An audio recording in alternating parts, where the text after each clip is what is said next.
E lá vamos nós. Fala nono ano, e aí, tudo bem com vocês? Preparado e preparada para mais uma revisão aqui do primeiro bimestre?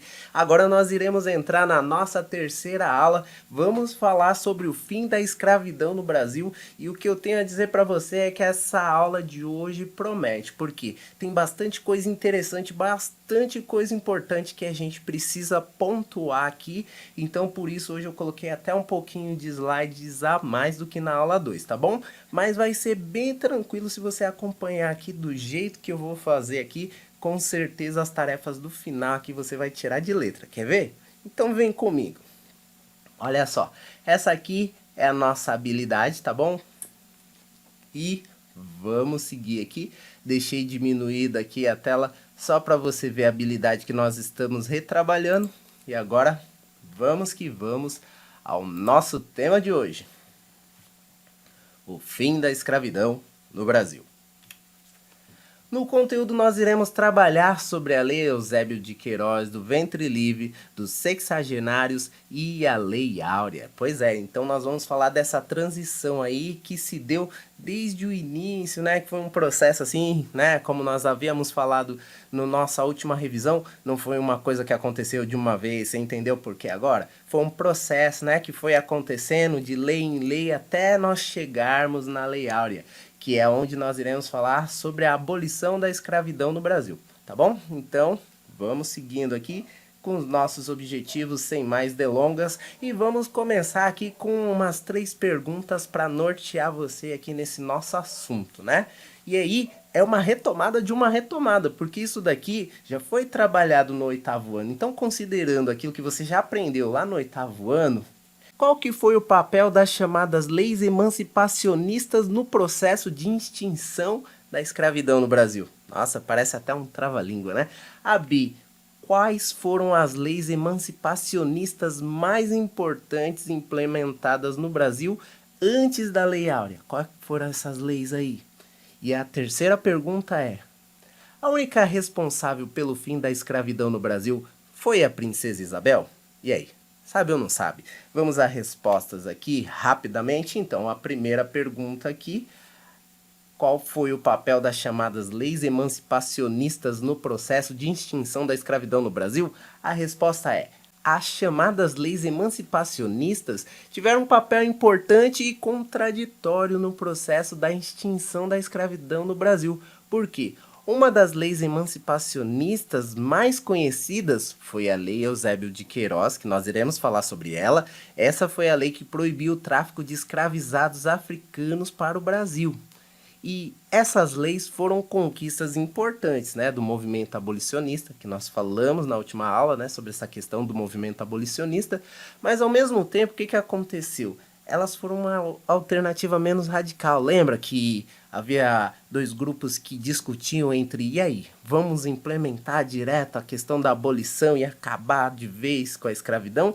Ou, mas como é que vai ser se a gente fizer isso e for um choque e de repente acontecer um problema, né? Então, eles foram tentando fazer de uma forma gradual, mas também pessoas se beneficiaram, né, por acontecer dessa forma gradual, enquanto não foi implementada a Lei Áurea, né, pessoas foi se beneficiando com isso aí também, tá bom? Isso não podemos deixar de lado. E a segunda questão que foi perguntada, quais foram as leis emancipacionistas mais importantes no Brasil antes da Lei Áurea? Nós já falamos, né? A Lei Eusébio de Queiroz, que proibiu a entrada de africanos escravizados no Brasil, a Lei do Ventre Livre de 1871, que instituía que todas as crianças que nascessem de mães escravizadas seriam consideradas livres a partir daquele momento. E em 1885 tem a Lei dos Sexagenários, que libertava os escravizados que tivessem 60 anos de idade ou mais. Vamos seguir aqui. Aí aquela questão: será que foi a princesa Isabel a única responsável pela extinção da escravidão no Brasil? Claro que não, né? A abolição da escravidão foi um processo complexo, lembra que nós já falamos sobre isso? Então, envolveu diversos fatores históricos, sociais, econômicos e políticos. A assinatura da Lei Áurea pela princesa Isabel foi um marco importante, mas é fundamental reconhecer que o movimento abolicionista brasileiro foi impulsionado por décadas, lutas, resistências e mobilizações por partes de diversos setores da sociedade. Então isso incluía movimentos sociais, intelectuais e escravizados alforriados, né? Nós falamos sobre isso na nossa última revisão também. Se você perdeu, olha lá, hein? Tá me enganando? Volta lá e tem também a nossa pergunta secreta lá que você precisa responder. Não se esqueça disso, hein? Use aqui abaixo o campo dos comentários também para a nossa pergunta secreta de hoje, que daqui a pouco eu já vou fazer para você, tá bom? E aí, o que vai acontecer? Nós iremos aqui só recapitular também essas leis que retardaram a abolição da escravidão, né? Entre a implementação da Lei Eusébio de Queiroz e a Lei Áurea, foram aí 38 anos, né? E apesar de muitos colocarem que essas leis contribuíram com a abolição da escravidão no Brasil, elas também serviram os interesses dos que queriam retardar a abolição da escravidão. Lembra que nós comentamos sobre isso? Nós já falamos sobre isso aqui anteriormente, né? Então, por trás desses interesses havia algumas motivações. O primeiro deles você já sabe que eram interesses econômicos, né? Porque a elite proprietária de terras e escravizados, eles tinham forte influência política e temia perdas financeiras, né? Então eles consideravam essas pessoas como se fossem objetos deles para eles enriquecer assim de forma, né, a perder de vista. Então a assinatura da Lei Áurea para esse grupo aí era o mesmo que perder um investimento grande financeiro. Outra questão também, né, a questão do racismo, né? A escravidão estava enraizada em concepções racistas e hierarquias sociais, né? É uma questão que é bem trabalhada também no sétimo, no oitavo ano, né? Falando sobre essa questão. E também tem a questão das pressões políticas. As classes dominantes, elas temiam uma instabilidade social e a perda do controle sobre a população escravizada. E alguns deles também temiam a reação da elite também, né? Isso também não pode ficar de fora. A Lei Eusébio de Queiroz, de 1850. Então falemos um pouquinho sobre ela aqui. Nós só vamos recapitular, tá bom? Até o final dessa nossa revisão aqui. A Lei Eusébio de Queiroz nós podemos chamar também de Lei 581 de 4 de setembro de 1850, mas ela ficou mais conhecida como a Lei Eusébio de Queiroz. E essa lei ela foi uma importante medida estabelecida no Brasil Imperial para combater o tráfico de africanos escravizados. Então o que essa lei fazia? Ela punia os navios negreiros e os traficantes desses navios, né? Mas não os senhores que compravam esses escravizados. Essa lei foi implementada principalmente por conta da pressão exercida pelo governo britânico. Lembra a questão da Inglaterra? Então essa lei foi implementada principalmente por conta da pressão que o governo britânico estava fazendo sobre o Brasil. Lembra que a Inglaterra queria que o Brasil fizesse logo a questão de abolir a escravidão no país? Então, aqui você vai ver, né, um manuscrito de 1850 que falava dos navios enviados à África para fazer o quê? Recolhe o maior número de escravizados que vocês puderem aí, porque quando essa lei entrar em prática, qualquer navio que for pego aí circulando, esse navio vai receber uma punição junto com esses traficantes também. Então, olha lá, hein? Então vamos aproveitar. É mais ou menos isso aqui que tá falando nesse manuscrito aqui. Dando sequência, falando da Lei Eusébio de Queiroz, essa lei determinou a apreensão dessas embarcações brasileiras ou estrangeiras encontradas com escravizados a bordo. Então, dando continuidade aqui, falando sobre um pouquinho mais sobre a questão da Lei Eusébio de Queiroz, essa lei determinou a apreensão de embarcações brasileiras ou estrangeiras que eram encontradas com escravizados a bordo. Por quê? Essas embarcações que eram encontradas com escravizados a bordo era considerada como uma pirataria, né? Esse grupo de pessoas circulando aí com escravizados a bordo, essa lei ela estabelecia punições para essas pessoas envolvidas nisso que foi considerado crime. Então, os escravizados apreendidos deveriam ser levados de volta para os seus locais de origem ou para outros lugares fora do império. Caso seu retorno não fosse possível, esses africanos seriam empregados em trabalho sob a tutela do governo brasileiro e não sendo concedida a particulares. Né? Esse é o Eusébio de Queiroz aí, o autor da lei que extinguiu o tráfico de escravizados e puniu os traficantes. Dando sequência aqui, essa é uma outra lei abolicionista. Parece uma coisa incrível, é só começar a gravar, os cachorros começam a latir, passa o caminhão do gás, passa o carro de tudo quanto é coisa. Mas mantenha o foco aqui, venha para a luz, Caroline, não se perca porque é muito importante esse tema aqui para nós recapitularmos. Então vamos falar agora da Lei do Ventre Livre de 1871, que é a Lei 2040, mais conhecida como a Lei do Ventre Livre, ou Lei Rio Branco. Essa lei estabelecia que toda criança nascida de mãe escravizada era ingênua e por isso passava a ser considerada como livre. Mas na prática, essas crianças trabalhariam como escravizadas até os 21 anos. Que coisa, não? Essa lei ela estabelecia que essas crianças deveriam ser criadas pelos senhores proprietários dos escravizados, né, até os 8 anos de idade. E a partir dessa idade, os senhores tinham a opção de escolher entre receber do Estado uma indenização ou se eles usariam do trabalho desses menores até eles alcançarem 21 anos de idade. Aqui é uma imagem da primeira página da Lei do Ventre Livre. Continua.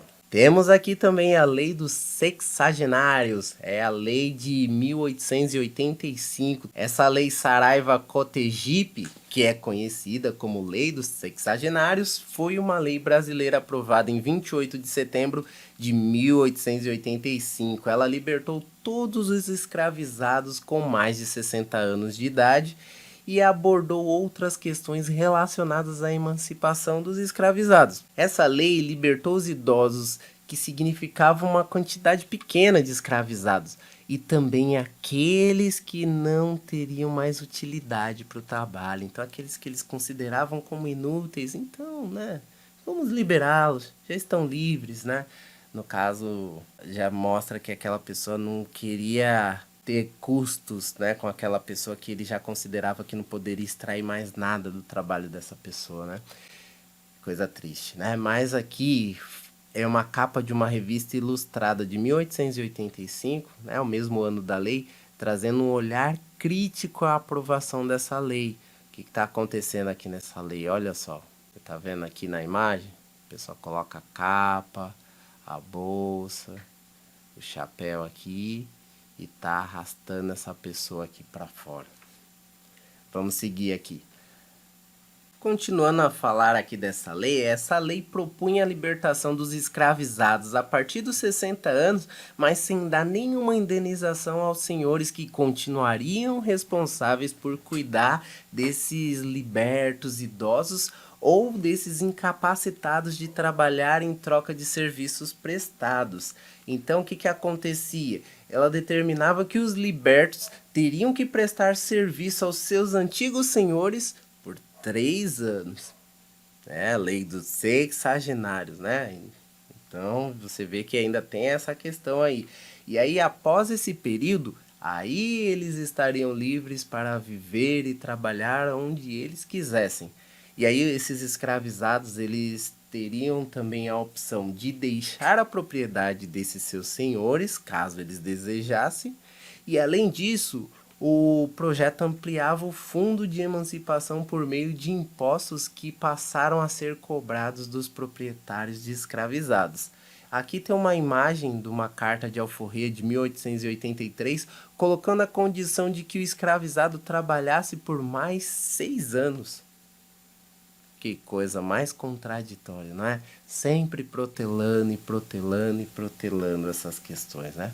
Mas vamos dar sequência aqui. A Lei Áurea, até que enfim, né? Parece que até o slide demorou a chegar, né? Essa questão aqui que foi implementada em 13 de maio de 1888. Olha só quanta gente aqui, a fotografia da população em frente ao Paço Imperial no momento em que a princesa Isabel estava assinando a Lei Áurea, né? Muita gente estava esperando por esse momento e eu sei que você também estava esperando por esse momento aqui. Eu também estou esperando o seu comentário aqui abaixo, estou esperando o seu like nesse vídeo. Você vai curtir esse canal aqui e também se inscrever, né? Muito obrigado aí pela sua inscrição e aqui também vai a nossa pergunta secreta, aproveitando esse momento aqui da Lei Áurea, aproveitando esse momento que está todo mundo aqui em clima de expectativa, enquanto a princesa Isabel assina a Lei Áurea. Eu quero que você faça um comentário sobre essa imagem. O que você acha que essas pessoas estavam aguardando aqui? Somente a assinatura? Quem você acha que eram essas pessoas que estavam aguardando a princesa Isabel? Você acha que aqui eram os senhores de escravos? Você acha que aqui eram os emancipadores? Você acha que aqui são os escravizados esperando a sua liberdade? Quem você acha que são essas pessoas que estão aqui em frente ao Paço Imperial aguardando a assinatura da Lei Áurea pela princesa Isabel? Essa é a nossa pergunta secreta de hoje. Não esqueça de colocar o seu nome e a sua turma e o seu comentário aqui abaixo e de também escrever esse seu comentário no caderno para você me mostrar na sala de aula, tá bom? Então, dando continuidade aqui falando dessa lei de 13 de maio de 1888, que foi um dos atos jurídicos mais importantes da história do Brasil e tem apenas 2 artigos. A princesa Isabel decretou o fim da escravidão do país. Olha só que coisa, né? Um dos atos jurídicos mais importantes do país tem apenas 2 artigos, mas esses 2 artigos decretaram o fim da escravidão no país. Essa lei marcou o término de quase 4 séculos de trabalho escravo. Não vou nem comentar dos tempos atuais, né? Vamos se ater aqui no slide para a gente não se perder e nem prolongar muito aqui essa nossa revisão, né? Então, embora as pressões pela extinção da escravidão já existissem desde o início do século XIX, o Império Brasileiro adiou a abolição do trabalho escravizado por décadas. E você percebeu aqui, né? Por esse tanto de leis que foram surgindo, até chegarmos nessa lei, né? Então, o que vai acontecer? A Lei Áurea foi sancionada pela princesa Isabel, a princesa regente, em nome de Dom Pedro II. O artigo 1º declarava que a escravidão estava extinta a partir da data dessa lei, enquanto o artigo 2 revogava qualquer legislação contrária a essa lei. E infelizmente essa lei não garantiu a inclusão dos pregressos escravizados, né? Aqueles que foram escravizados anteriormente com medidas compensatórias, né? Então eles não receberam nenhuma compensação, nenhuma indenização por esse período em que ficaram como escravizados e tampouco essa lei garantiu a igualdade social, né? Aí é onde vai começar uma outra batalha que até os dias atuais nós ainda enfrentamos ela, infelizmente, né? Então, embora o status de liberdade, né, entre aspas, tivesse sido alcançado, iniciou-se um percurso de desigualdade social e marginalidade para a população negra do país. E essas são as marcas que o Brasil ainda carrega ainda, né, desse período escravocrata, né? Infelizmente. Agora, só para você recapitular de tudo que nós falamos aqui, para a gente fechar esse assunto do slide e a gente ir para as tarefas aqui sem mais demora, porque a aula demorou um pouquinho mais, porque a Lei Áurea também demorou para chegar, você percebeu, né? Não foi culpa minha, foi culpa deles terem ficado colocando essas leis aí no meio e a gente ter que ficar falando delas até a gente chegar na Lei Áurea. Então, assim, vamos relembrar o que nós falamos aí das chamadas leis emancipacionistas. Aí agora gostaria que você me dissesse, a Lei Eusébio de Queiroz trata do quê? Você lembra? Acabamos de falar sobre ela, hein?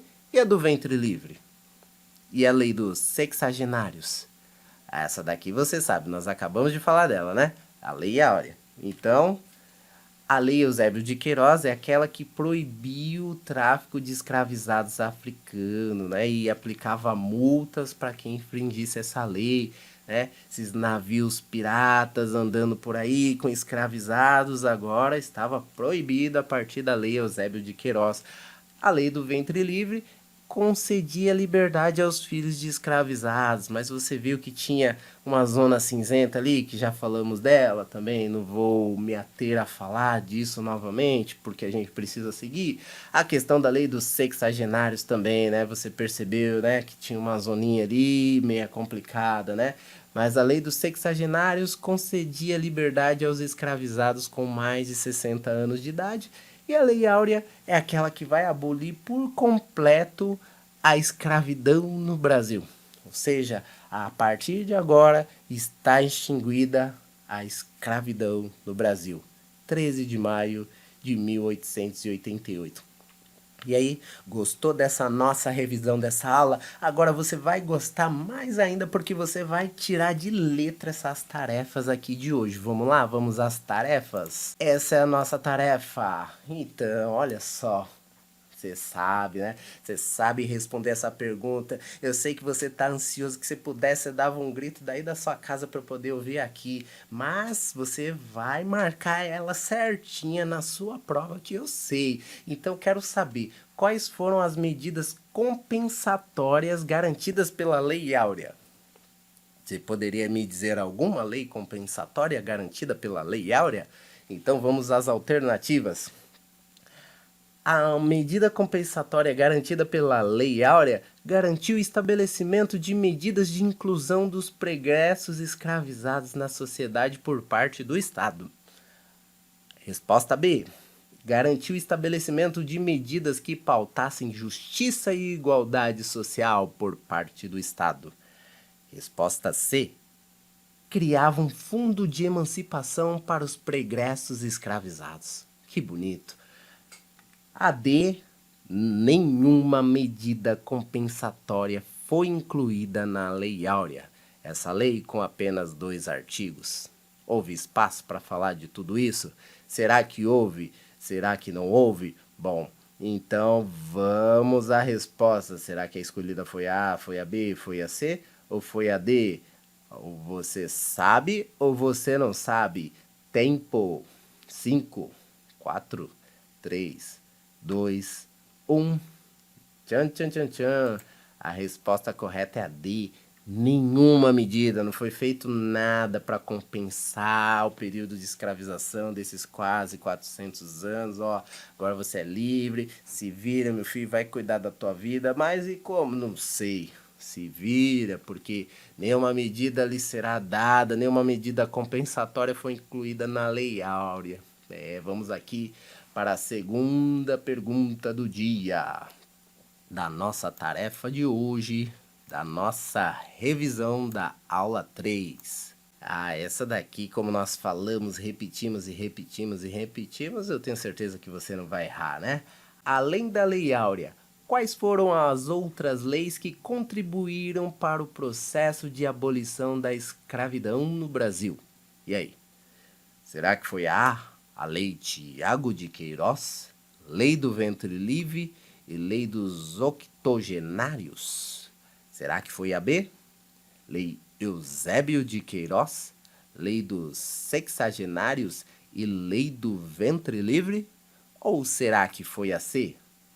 A Lei da Proibição Parcial, Lei do Fim do Tráfico e Lei do Ventre Livre? Ou será que foi a D? Lei Marcelo de Queiroz, Lei da Cabeça Livre e Lei dos Sexagenários. E a pergunta que não quer calar: você sabe ou não sabe a resposta correta? Então me diga agora, sem se calar. Grite a resposta se for possível. Tempo. 5, 4, 3, 2, 1. E aí, qual é a sua resposta? Se você marcou a B, de bom, você está sabendo muito bem, então você acertou. É a Lei Eusébio de Queiroz, Lei dos Sexagenários e Lei do Ventre Livre. E aí, vamos conferir se está certo ou se não está? Vou colocar o meu nome aqui então, hein? Olha que eu vou assinar embaixo aqui desse negócio para ver se está certo ou se não está. Ó, olha só, acabei de entregar a atividade. Ó, você acertou junto comigo. que nenhuma medida compensatória foi incluída na Lei Áurea, o que resultou em desafios significativos para a população negra após a abolição. Isso é muito verdade, hein? E a Lei Áurea e outras leis que contribuíram para o processo da abolição da escravidão do Brasil foram essas: Lei Eusébio de Queiroz, Lei dos Sexagenários e Lei do Ventre Livre. E agora você é livre para ir para a nossa próxima aula, para estudar um pouquinho mais e se preparar muito para você gabaritar nessas suas provas que vem pela frente, tá certo? Eu te agradeço muito por ter ficado comigo até esse momento e eu te vejo daqui a pouco. Até já!